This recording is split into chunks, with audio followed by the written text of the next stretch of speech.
But what I'm saying is Jimmy Garoppolo wins football games. Right. And his teammates, who have repeatedly said they love him in the locker room, they play for him. Yeah. So, I mean, I'm on board where I want to ride with Jimmy. Like, you can't get caught up in the sunken cost fallacy of the draft picks that you traded away for Trey Lance and whatever. Keep Jimmy and actually keep Trey Lance as a backup and young. Yeah. I mean, he hasn't played a lot. He's had a major injury, like with his ankle backward, his whole foot twisted. Ooh, that's going to be a whole thing to come back around. I want the Niners to roll with Jimmy.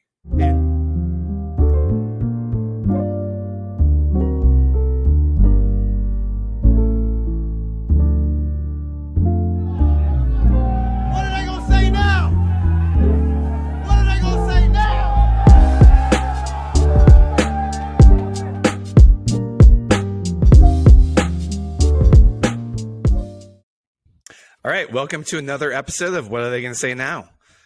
Had a nice little intermission, little Thanksgiving break, and we're just fresh off of watching Team USA beat Iran in a scary 1-0 win, especially at the end. There was definitely some heart-fluttering moments, and Pusilik, is currently getting an MRI on his dick, apparently, at the hospital on the game, what became the game winner.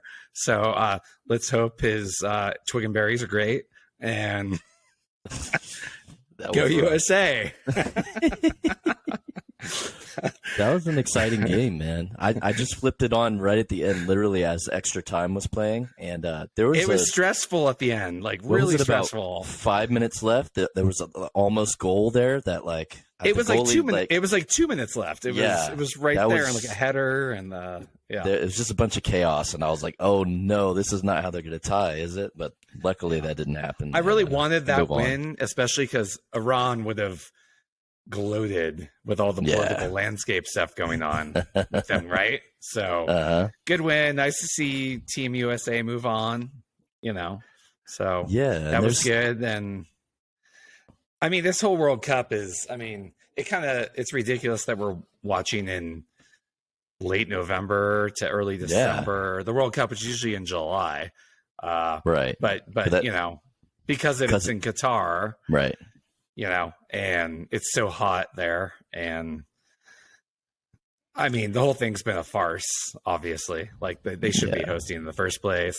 Right. And then I'm not sure about the exact number, but 2 days before the game started, they said no alcohol.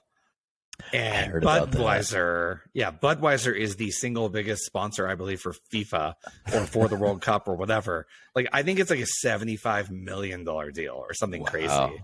And then Budweiser posted a photo, which I'll put up here for those of us who watch us on YouTube, of the warehouse with the beer. And it's crazy how much beer is stacked up. And they said the winning nation will get all the beer.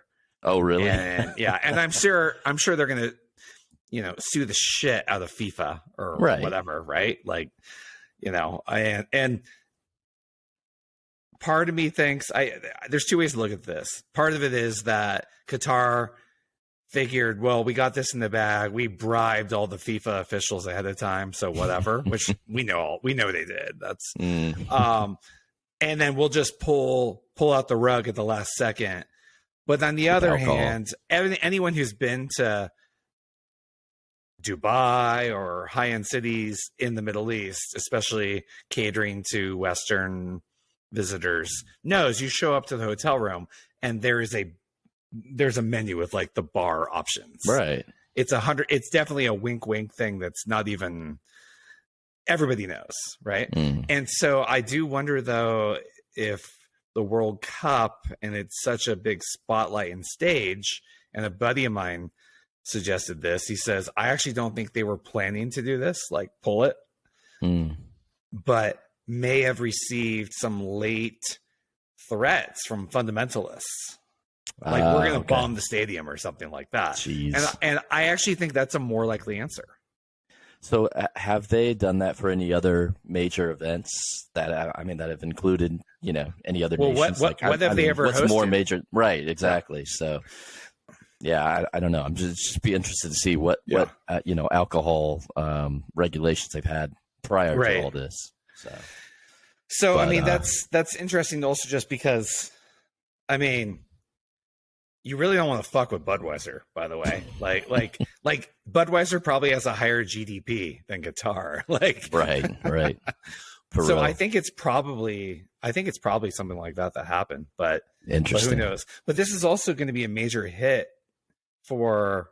I mean, the Olympics were never going to be there, or in the Middle East in general. But a lot of future sporting events, the whole like bait and switch thing, at least as far as perception goes, it's actually a really bad look for them in terms of, they're trying to move on from just the Middle East. I mean, I'm being so vague right now by just saying Qatar, but it's oil. Right. Petroleum runs the Middle East. Mm-hmm. And they understand that they have to move away from this. And we talked about the live golf thing and whatever. So you're hosting such a big event, international event. The World Cup is bigger than the Olympics. The World Cup is the biggest event in the world. Mm-hmm. And now they have zero chance of, and by they, I don't just mean Qatar. I mean, generally the Middle East, Persian Gulf region. They have zero chance of ever winning, not ever, but for a long time, winning any type of bid again. Right. Because of that happening. Again, don't fuck with Budweiser. Don't fuck with Budweiser. This is probably their last time hosting any major event. So, hey, cheers. Yeah. But I do like that theory that there was actual threats. I think that's a legitimate, I can see that, more understandable reason. So, right. Yeah. Anyway. Well, got the win. Fun game. USA moves on past the group round. They're going to play the Netherlands. Okay. They're going to play the Netherlands next Saturday. Yeah. Interesting. Don't next like Saturday? Our chances. Okay. Oh no, this Saturday.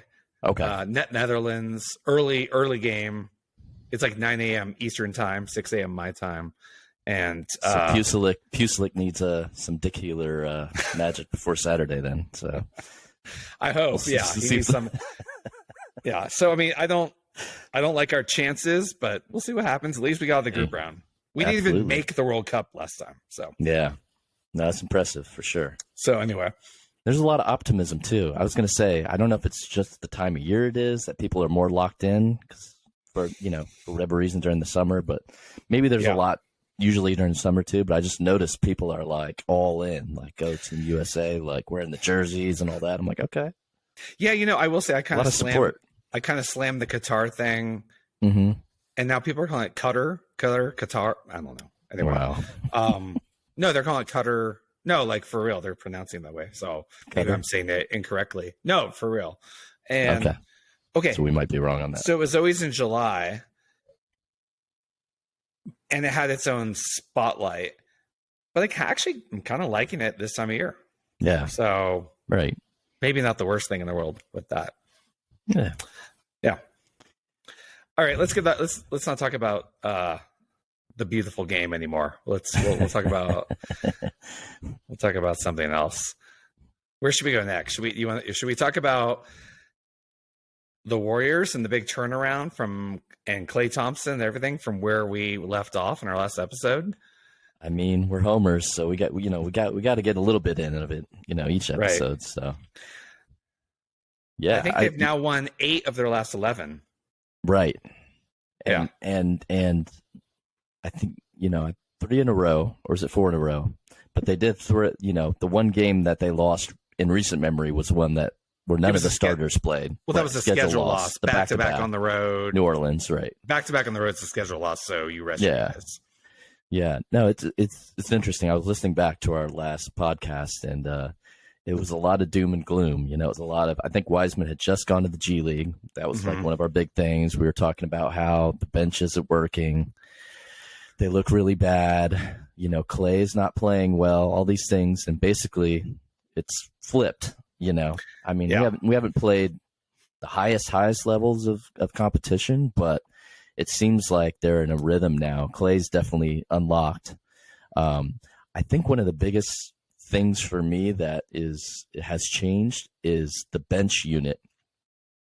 Having Draymond as kind of like the head guy and basically the point guard of that unit, because it wasn't working with Jordan Poole being distributor and trying to have him be scorer. So basically now you have Draymond in there running point, anchoring the defense of the second unit, which is a big issue. And it's just turned everything around night and day. I mean, yeah, maybe you're not gaining points. Steph goes out and comes back in. They're not, plus 10 or something like that. But they're not minus 15 or 10, which they were before, and basically digging themselves a hole that they can't get back into. So it's been good. Steph's still playing great. Klay's playing awesome. Wiggins is a good barometer too. He's playing great. So it's a lot of improvements. Well, and that speaks to Draymond is still so underrated. Yeah. The whole, for me, anyone who seriously criticizes him and says triple single, I'm like, cool, you don't watch basketball. You look at box scores. Like, what are you talking about? That's ridiculous. And yeah, you throw him in there and he's the stabilizer. He goes in there and he facilitates the movement offense. So when Draymond's in there, Jordan Poole, which we saw this last year when Curry was hurt, Jordan Poole is his Curry. He treats and Jordan Poole runs around off the ball just like Curry. I mean, not to the same level, but the same idea. You put Draymond in there and you run the Steph action, essentially using Jordan Poole as your Curry in those other minutes. Like Poole can create his own offense, but having Draymond facilitating it is key. And he doesn't get enough credit for, Curry has said this, Curry's one of the best players in NBA history, top 10, 15, however people want to put it. First ballot Hall of Fame. Yeah. Yeah. And people dog on Draymond, but and Curry will be the first to tell you, he needed somebody like Draymond to help unlock his abilities, Yeah. And also a side note, and one of my favorite Warriors of the stretch is Kevon Looney. And Kevon Looney can do a lot of those Draymond things, therefore allowing Draymond to rest with Curry still on the floor, and Kevon Looney is out there running those, doing the same motions, the screens, the pick and rolls, doing all that stuff because he's really good at it. And if it wasn't for Looney, you couldn't do that because you would be missing out on that Steph Draymond action. But Looney's just good enough at it that it's okay. And then you let Draymond do it with Poole in the second unit. And as a side note, also underrated is Steve Kerr, who saw this. He came out and we knew he was messing around with rotations. Like, what do I have to work with here this year? Right? It's a marathon, not a sprint. Steve Kerr saw this and made that adjustment. And, oh, by the way, the Warriors are now 11-10 and 3.5 games back in the West. The West is, we said in our preview, the West is a battleground and it's going to be crazy parity. And we're already seeing it. No one's going to run away with it, at least not now. And just like that, they're right back in the mix. So, so major props to Steve Kerr for recognizing that Looney can fill in and we can separate Steph and Draymond and do that and get away with it and be just as efficient. Yeah. So you got to tip your cap.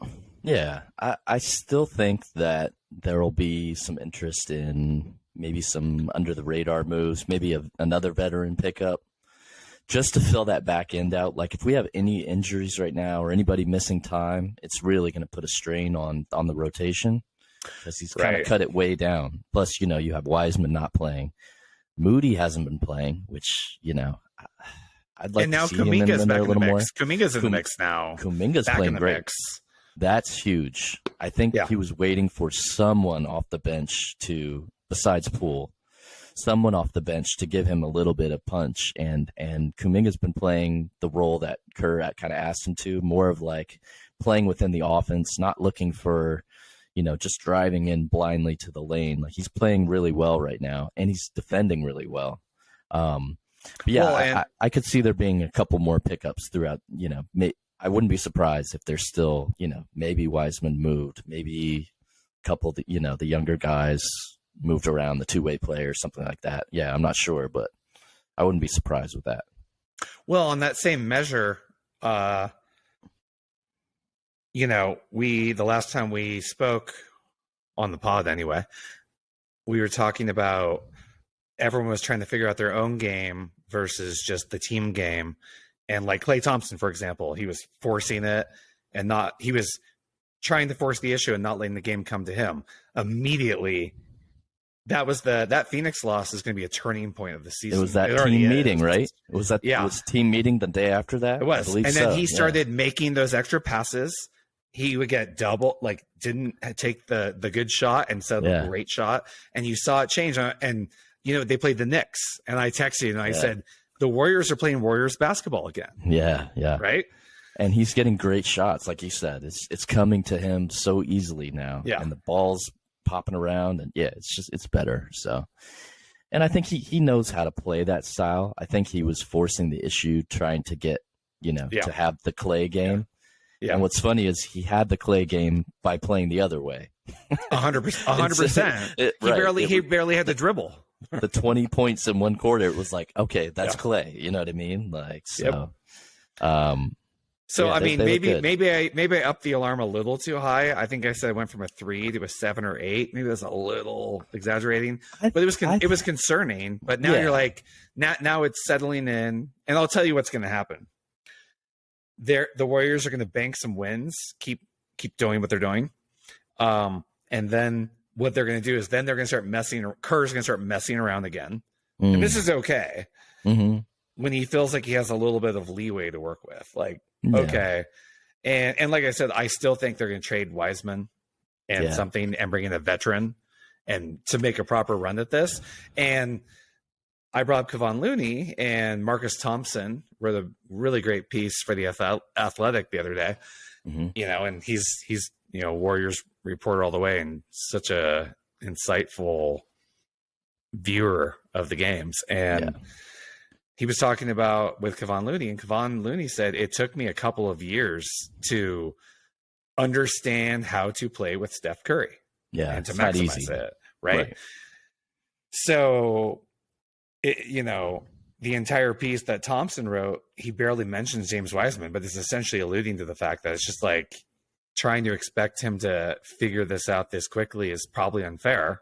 Right. And, it's really not fair for him. And so I do think we're going to trade Wiseman in a pick and bring in a vet. I think that's going to happen.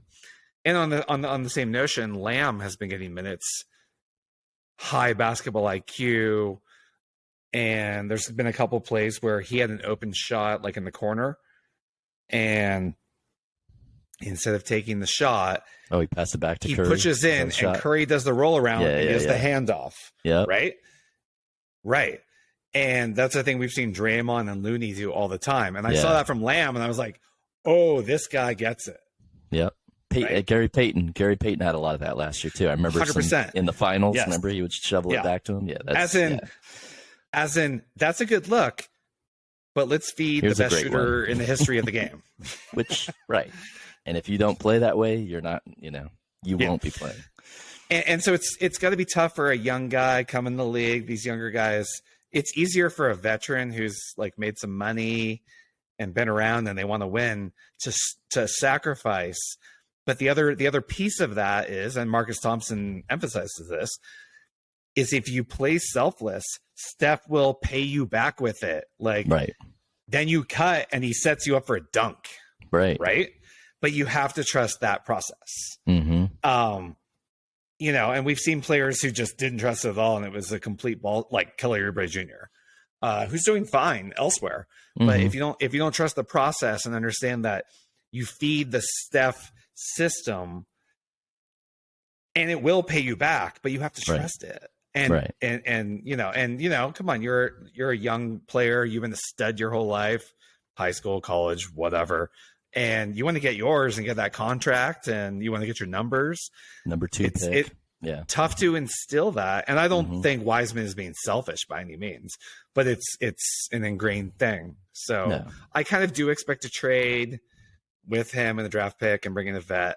I don't know who that would be. Olynyk maybe as the Jazz, right? No wait, because he's been on the anyway. There's a couple players who there's like a big guy. There's been talk of Jakob Poeltl from the Spurs. That would be a really good pickup. But mobile big guy. I feel like he could play right into the Warrior system. Then the question is Miles Turner too, right? Miles Turner, yeah. I mean, the question is how much are they going to make? Like, I think Jakob Poeltl is an expiring contract, so it would be fine for this year. But then, are we going to re-sign him? Same thing. Miles Turner, you'd have to pay him a lot. We're already at, our payroll is already crazy. So there's a lot of questions on stuff. But I think that's okay to do a one-off because we're just trying to make a run at another title. We're just trying to extend this run, basically. Yeah. So I think you have to look at it in a smaller. We had the long-term viewpoint of things, but I think that needs to be gone. I mean, not completely, but.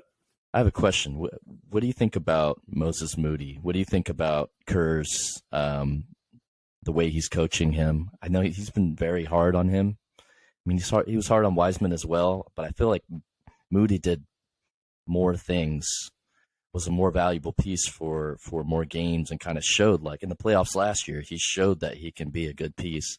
It just seems like he's been in the doghouse all year, and I'm trying to figure out, does he have a place on this rotation? Is Kerr just kind of like he's not fitting? Like I'm just curious. Will he get shipped out with Wiseman? It's really interesting to me. I think it's turnover based.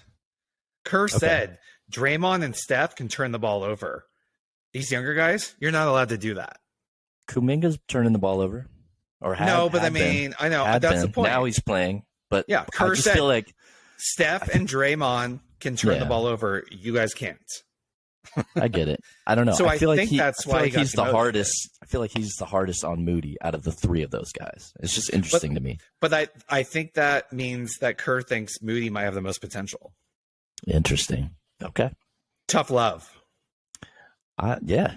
And you know what? You know what's interesting too about that is, I think certain players can respond to different styles of coaching, right? Like I think, Poole, I think, kind of needs a tough love approach. Needed to go to the G League. Needed to, to be kind of like probably didn't need to get punched in the face. Well, no, that's that's Draymond's style of coaching.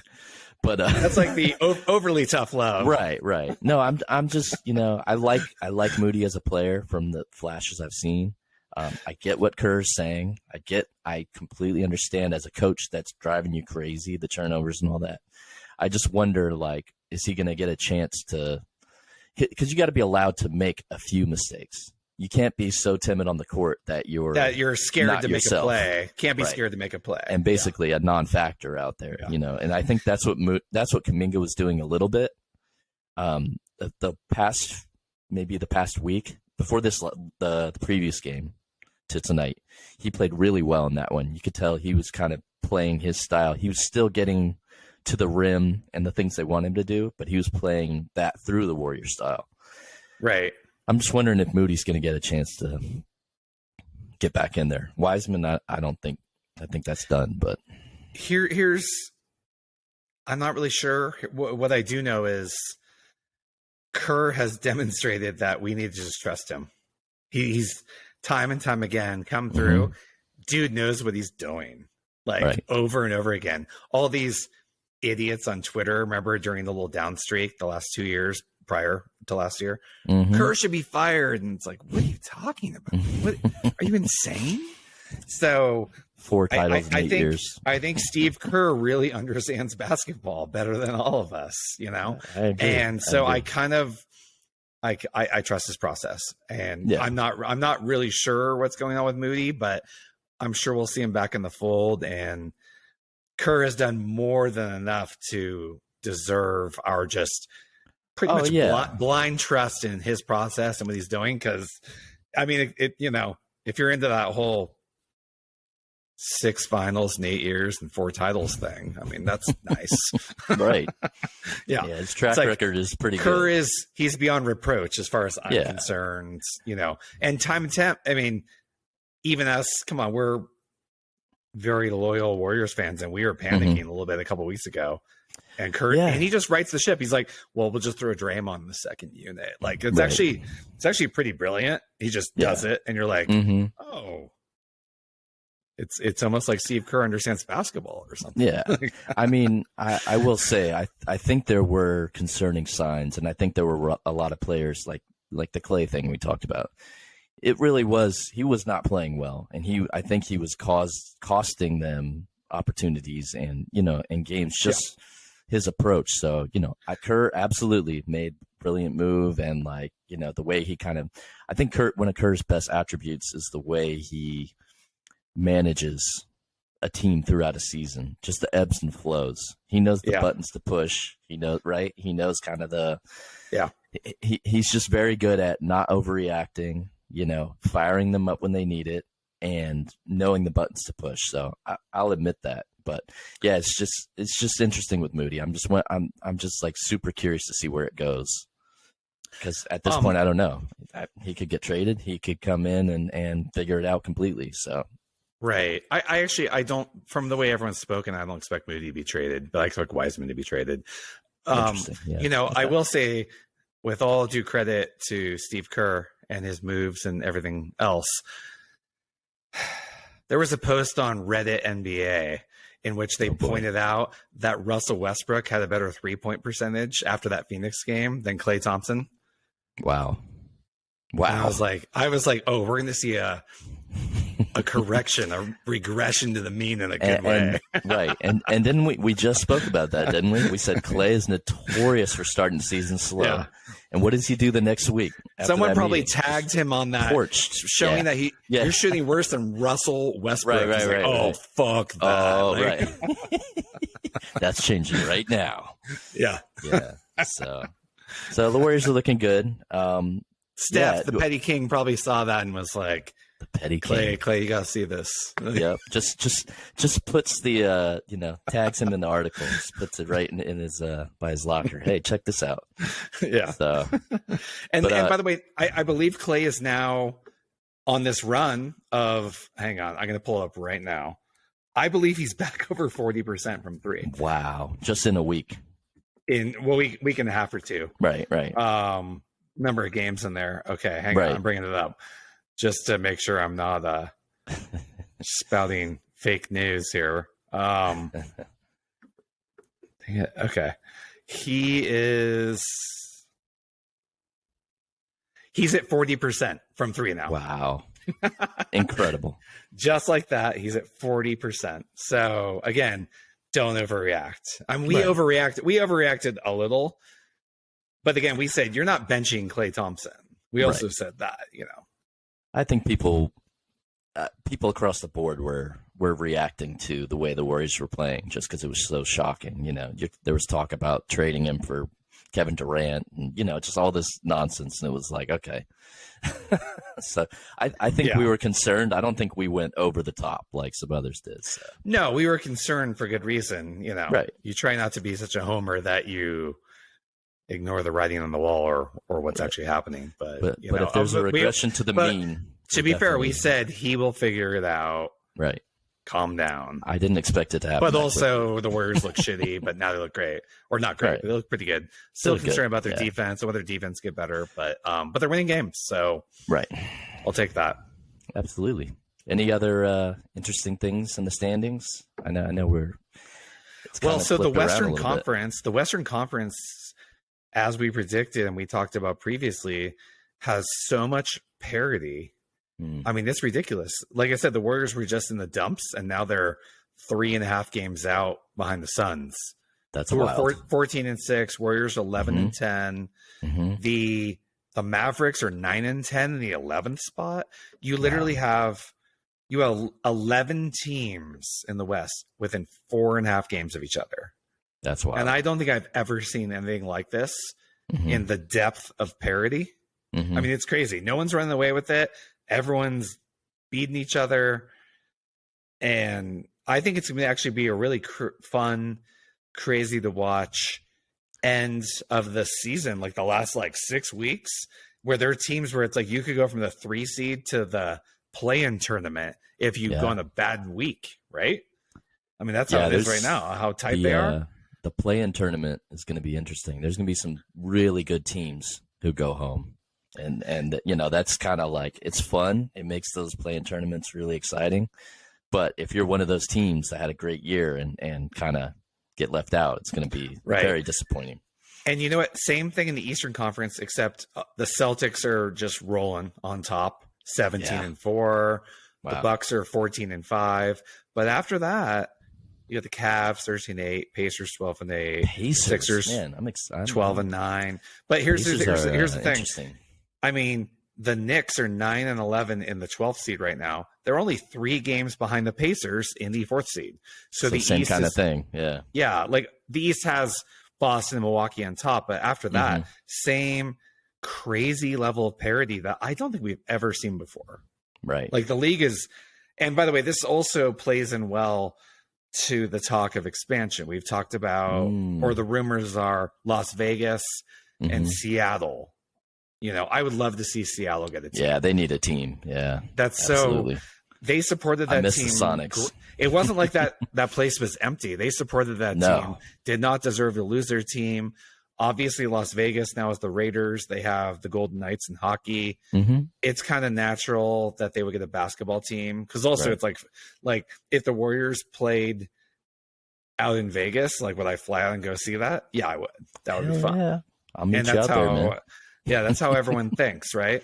So all this parity lends to the idea that you could definitely add a couple teams to the league. You know, if it was super top heavy and then you're going to throw a couple expansions in there, it's going to at least seemingly dilute the product. But when it's this much parity, and there's so many great players in the league right now, like there's just phenomenal. Like, try to list the top 10 players in the NBA right now. It's really difficult when you get to like 8, 9, 10, 11, like who you're like, ooh, like not an easy task. Right. So that lends to the idea of there's so much talent and the parity that leads to these franchises. LeBron says he wants to own part of the team in Vegas, right? Did you hear about that? Hey, you know, LeBron's worth like $1 billion. Good for him. Go for it. Right. So, anyway. But I wonder if that's never happened though, right? An active player having a part ownership and a. No, I think the idea is it would probably happen. You know, the year after he retires, because I mean, this is a process. I'm sure it would take a couple of years to actually roll it out, right? You got to get the arenas figured out. You got to get the owners to agree, right? Well, the owners all get paid money when you add franchises to the league. You buy a new franchise in the league for, I don't know what the money would be, a couple $1 billion, or minimum. Yeah, no, like a couple $1 billion. Yeah. And then that gets divvied up between all the other owners as the buy-in. Right. So they're like, okay. So, I mean, I think that's going to happen. I'd love to see Seattle get a team back. Yeah. And, you know, when the Warriors sucked in the 90s, I was a big fan of the Supersonics and like Sean Kemp. Sean Kemp, the glove. Sean Kemp and his crazy deadlift shrimp. I love that team, man. That was a great team. They gave the Bulls a hard time. I remember that. Gary Payton. They did. Jordan. Yeah. I had a bunch of like sports posters. I had a Sean Kemp dunk poster. Yeah. On my wall. It wasn't the one where he dunked on which Warrior was it he dunked on and pointed at him? Do you remember that? It was not that. No. Liston? But it was he did a lot of posterizers. Oh, actually, yeah. He may be the guy who not invented, but coined the posterized thing, because he posterized guys. I love Sean Kemp. Absolutely. He was fun to watch. Rain Man. Yeah. So anyway, I would love to see Seattle get a team back. Let's make it happen. I love it. So I think that's coming in the next 5 years. Las Vegas and Seattle. Hey. You'd love to see it. Yeah. So, but yeah, it's interesting. You know, we're just to cap the conversation on that. You know, you're starting to see some of the teams become who we thought they were, right? Some of the teams who catapulted out of the gate. Teams are starting to figure them out now. You know, Spurs have fallen off. The Jazz have fallen off. Yep. Yeah. Utah Jazz. I mean, the Jazz are Blazers. Still. There's the Jazz are around 500, but they were way above. Hang on, the Jazz are 12-11, but they've lost 5 straight. They've lost 5 straight. Go. Yeah, I think Mike Conley did get hurt, and I think he was a big piece of what they were doing. Right. But still, yeah, that's kind of what we expected, was they were going to be, struggling. And I still think that Jazz team could hang around a little bit, but we'll see. Yeah, they'll be. Do they want to? Is the question. Right. If you see it going a certain way, do you? Well, that's where I'm going with potential Warriors trade pieces. Okay. Interesting. Because they have some decent veterans there on that squad, and they do. So I think that's in play too. So okay. All right. Blazers. What do you think the Blazers? You think they're going to continue to hang around? I mean, they still got Lillard and Simons. I think Lillard had some injury stuff a little bit, but so the Blazers are now in their last 10, 4-6, and they're down to 11-9 overall. Mm-hmm. Which is a half game better than the Warriors, who we've been bitching about. Right. Just for perspective. Yeah. So I don't know. We were kind of joking with some of our early season predictions, how wrong we were. Yeah. We're starting to get we might be right. Right? Yeah. No, you're right. You're right. So you can't overreact too early. It's like, we're looking smarter now than we were, because we were looking really dumb. So watch the Warriors win 5 in a row and be on top of the West. We're like, well, we did predict that. Yeah. We should do a check-in. I don't know, at some point, maybe halfway we'll do a mid-season All-Star break or something. We'll do you go. A proper, and we'll call ourselves out where we were wrong. Yeah. You know, and there's X factors like, like injuries. Philly's 12-9, but they have injuries with Harden now. So we should mention on the injury front, Karl Anthony Towns had a really scary. I guess it is still an injury, but there was possibility of him, tearing his Achilles or having a really serious injury. Apparently, it's just a calf strain, but still, he's going to be out 4 to 6 weeks. Yikes! Or our conversation we talked about this prior. Yeah. What if they start playing better without the Twin Towers thing clogging up the paint there? Which I do feel a little justified in. I forget where I set them. I said they're a late playoff seed, like 6-7. Yeah. Right. And I was like, I need to see that rotation of players and how that chemistry is going to work. I need to see it. Yeah. Because we both had concerns. We had concerns. So I feel a little, this is before the injury, which was just yesterday, day before. So they had already fallen. And also their starting lineup, one of the worst in the NBA. Yeah. And it plays into when that trade happened for Gobert, I said, well, that team would have crushed it 15 years ago. Mm-hmm. Yep. You know what I mean? Or like 20 years NBA. ago, like 2004 Detroit Pistons style league play. Yeah. But I was like, how are they going to match up against teams playing small ball? Yeah. Right. And we've seen it. They can't. Mm-hmm. Yeah. So I'm sure they'll steady the course. Ant-Man's going to have much more room in the more paint. space. I think he's going to be happy about that. I like to call him Kermit. Now, after what was that movie without Hustle? Yeah, it was a good movie. It was good. I call him Kermit, but yeah. No, he's gonna have a little more. That's what I'm telling you. So, Cat being out, it's gonna be very interesting if they start playing better with more spacing on the floor. It will be interesting to see. I like Cat, but I've been skeptical of him in terms of where he fits on a team, and I don't know. Still a great big man shooter. No, I just, I don't know. But Cat is a guy who could probably flourish on a team like the Warriors, to be honest.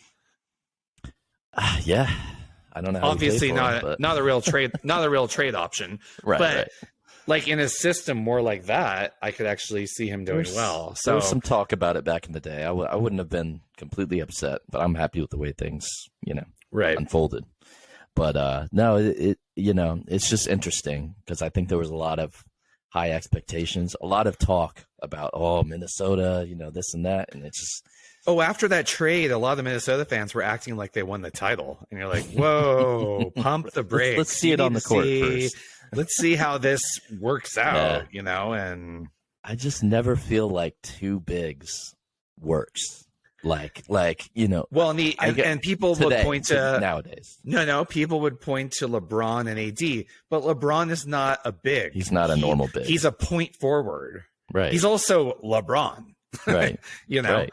So like you can't use LeBron as an example of a system because he's one of the best players in NBA history. You can't use that as a neither of them wants to play center, LeBron or AD. So, but there's that you're talking too. about guys whereas who Gobert and Cat both want to play center. Right. Right. Right. Yeah. So it'll be interesting. But we actually saw. I think we talked about Thinking Basketball. They have a great podcast with the video breakdowns, and they did a breakdown of Minnesota and what's going on, and they showed a lot of times where Cat and Gobert both wanted to fall back and guard the paint like centers, and it's like you can't both do that, right? So I do think if their coach is worth his muster, if their coach figures it out and make those adjustments and instill them, that they can figure that out, but that's a problem. And they showed like a whole bunch of clips where it was happening over and over again. Yeah, those guys are really good. They both fall back from the paint, and then someone just hits a three. Yeah, right. Yeah, that's what I was worried about. But yeah, we should post a link to that piece in the notes. Yeah. Those guys are really good at like breaking down specifically. Honestly, some of the best breakdowns I've ever seen of Yeah, that's awesome. And they do. I mean, they did a piece. I'm sorry, a podcast, but they have the video with it on YouTube, and it was from the 2018 Warriors, 17-18 Warriors. And they're like, how Steph makes it easy for KD. And it was the greatest thing I've ever seen because I can see what's happening when I watch basketball on the floor. I can see it, but they just flat out isolated what I was feeling. Yeah. And like, look what Curry's doing. And like, they break it down. Yeah. And it's so impressive. And it's actually one of my favorite clips because I'm like, well, yeah, when you get into stupid conversations about finals MVPs and stuff. And it's like, I mean, Draymond brought it up talking about Steph getting double teamed, right? The whole thing. Yeah. And they just did this fantastic breakdown. Yeah. And I'm going to link to that in the comments of this podcast. Yeah. But anyway. Yeah. Sorry. Absolutely. Anyway, we should move on. Shouts out to those guys. That's awesome. Yeah. Like it's amazing to see people actually break down game film and not just watch box scores and write stupid narratives. It drives me crazy. So that's good. Well, we love that stuff. I appreciate it when I see it. Yeah. We got to try and get people like that on, and yeah, for sure, pick their brains on like for sure. What do you see and how do you isolate that? So that's legit, cool. Some of the best analysts around right now, like for all kinds of stuff. So awesome. Anyway, cool. Okay, should we move on from the NBA? Should we? Sure. You want to go NFL now that we're getting into the meat of the season? Oh yeah, absolutely. So there's been some up and down. Josh Allen got kind of dinged up. They've lost some games, and we said this a couple of weeks ago. I said, watch out for the 49ers. They got Christian McCaffrey. Guys are getting healthy. No one's going to want to play them in the playoffs. They beat down Arizona brutally on Monday Night Football. That defense is staggering. Yeah. And they played, and what I like more so is they like the game against New Orleans this past weekend on short rest, coming back from Mexico City. They kind of didn't get it all done, but they won ugly and they won with the shutout. Right.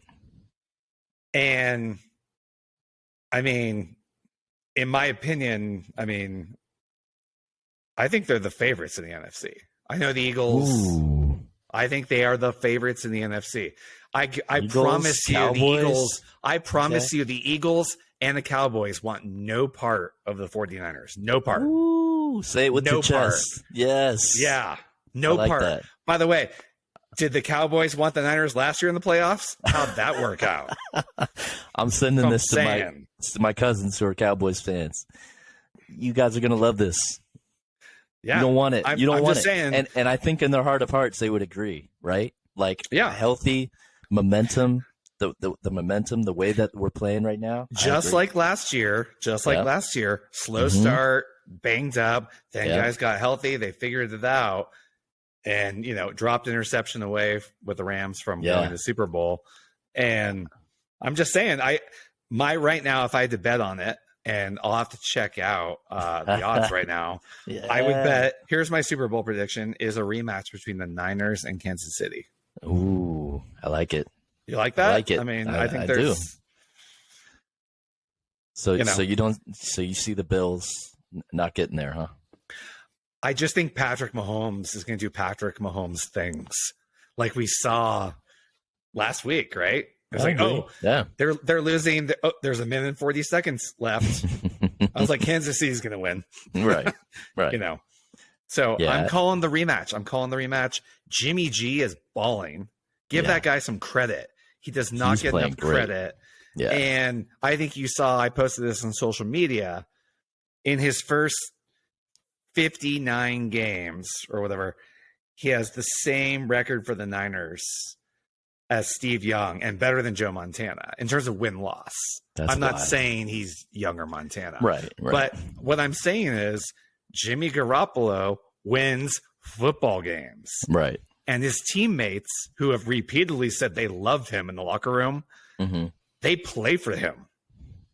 Yeah. So, I mean, I'm on board where I want to ride with Jimmy. Like, you can't get caught up in the sunken cost fallacy of the draft picks that you traded away for Trey Lance and whatever. Keep Jimmy and actually keep Trey Lance as a backup and young. I mean, he hasn't played a lot. He's had a major injury, like with his ankle backward, his whole foot twisted. That's going to be a whole thing to come back around. I want the Niners to roll with Jimmy. And and everyone likes to pick out when he throws a stupid pass that gets intercepted, which he does that. That's true. Right. A lot of quarterbacks do that. Brett Favre did that far worse than Jimmy. And the numbers back that up. Touchdown interception ratio. Yeah. Check it out. And I want to roll with Jimmy. Give me, and not, I mean, come on. He's that handsome quarterback, dude. Like, he's that guy. He just is. Did you see where him and I'm trying to remember who else was? I think Kittle was there. There's a few. Just ask Aaron Andrews. Yeah, there was a bunch of players at the Warriors game, and the cheerleaders came over. All came over. Yeah, they were giving Jimmy some love, and it was just funny. You see him smiling, and you're like, yeah, he knows he's getting the love. Yeah. So there's a whole thing about quarterbacks, and you can break down game film and the nitty gritty. But quarterbacks are such a leader of a football team that you cannot overlook just the intangibles in terms of, like, do all of his teammates love him? Are they going to fight for him? Is it just like the vibe? And this is like a number of years ago. I think Bill Simmons talked about this, and he said, it's like the car keys thing. Bunch of guys are rolling, and you're going to go roll and go out. Who you toss the car keys to? And like, Jimmy, here's the keys. Yeah. He didn't say it in reference to Jimmy, but it's that vibe where all the guys love him. Look at all the playmakers in the Niners. They love him. Yeah. The Niners need to roll with Jimmy. Yeah. He wins football games. Also, I gave that stat. He came onto a Niners team that was 0-10 and then won like 6 of 7 or 5 of 6 after that, right? Some guys just can win football games, and like their players play around them or whatever, or they have a horseshoe up their butt. I don't know what it is. Jimmy wins football games. So I'm all in on Jimmy. I've always liked Jimmy. I think he's underrated. Yeah. And look what he's doing. He's top 5 in the league in passer rating. Give the guy his due. I like it. And not to mention, I like the Niners winning the Super Bowl this year on top of it, because the story, the narrative is too good. Where he was left for dead and gone, and nobody wanted him. And if he comes back with Trey Lance getting hurt to win the championship, like, hey, that's write the movie right there. Yeah, 100%. So I like those vibes. And I'll just say also, I think that this year would be a year to do it, because the weapons they have, especially now with McCaffrey, like, it's ridiculous. They have so many weapons. Debo, McCaffrey, Ayuk, my guy, Ayuk, Kittle as an afterthought. Like, I'll tell you what. How do you know who defend played that really team? well? Do you know who played really well in that last game? Was leaving the side Juszczyk too as well. Oh yeah, fullback, right? Was Juwan Jennings? Juwan Jennings. Yes. So caught that touchdown, made some. I mean, we just named stacked. 6 weapons that you have to cover on every possession, right? Right. Like, we left off Elijah Mitchell too, who got banged up, but he's not out hurt. But we left him out as well. Yeah. But I mean, that's crazy that we left him out. I mean, they are stacked. Right. I have concerns on defense about depth at cornerback, especially if you're going to face like Patrick Mahomes. I was going to say against the better teams, right? Because Barrett's out for the year. Right. But anyway, I'm a little concerned about that. Good. But their defense, by the way, has pitched like 4 straight shutouts in the second half now. Mm-hmm. So, I like their chances. Yeah. And again, and I like the whole story. And let's roll with Jimmy. So, yep. No, I think they're, and if you look at momentum and the way, just the way they're looking and like coming into form, a lot of people are kind of taking notice. It's all about peaking at the right time. It's all about peaking at the right time. You could last year, right? Yeah, that's exactly what happened. You could say the Bills maybe peaked early, and then to be fair, Josh Allen has been banged up, right? So right. If he gets healthy, they're right back, in my opinion. Yes, yes, for sure. I think my preseason prediction was Bills. I just said Bills and KC for the FC, one of those, and then and I said the NFC was kind of a toss-up. Yeah, which it is. It is. Yeah, absolutely. So exciting times for Bay Area sports right now. Yeah. Right. I mean, we're not even very focused, but it is some of the more interesting stuff going on. The Kings are still lighting the beam. I mean, there's a lot of excitement, man. A lot of stuff going on. I got Kings tickets tomorrow night. I'm going. Oh, that's tomorrow. Okay.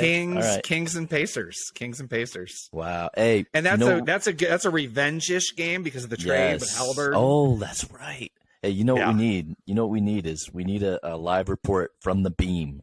Oh, I'll do a live report. Literally with the beam lit if they win. I want that report. What are they going to say now? Live report. It will happen one way or the other. I love it. Yeah. And the Pacers are good. That might be a good game then. Pacers are I know it might be a really well. good game. So, and I mean, obviously ride with the Warriors all day, but I'd love to see the Kings be good and, absolutely. And have a secondary team. It's not like there's a rivalry there. I was gonna say, seeing how expensive it's not like being a Giants fan and being like Dodgers. It's not like there's no there is no Warriors Kings rivalry. Like most Kings fans like the Warriors and and Warriors fans like the Kings. Like we just like them both, and we just collectively hate the Lakers. Right. Exactly. We all come together on that one. So. Yeah. But no, I mean, hey, I might have to start checking to see Kings tickets when they come out here instead of Warriors games because it's so expensive, I should also add that for like $150, I got incredible seats. Yeah, like I am 5 rows behind the bench. Yeah, that's not happening with the Warriors anywhere in any arena. Those would be $1,000 at Chase Center. Right, right. Yeah. So I was like, wow. So hey, well, I want to see some photos and some video for sure. Yeah, man. Yeah, sure. So cool, man. Okay. All right. Well, thanks for listening to this episode of What Are They Going to Say Now? If you can, we'd really appreciate if you subscribe to our YouTube and, of course, subscribe to the podcast. Give us a review. Shout us out. Let us know what you think in the comments. And, we'll get back to you next week. Yeah, perfect. Tell us how dumb we are. It's all good. We love it. Any feedback is good. All right. Take care.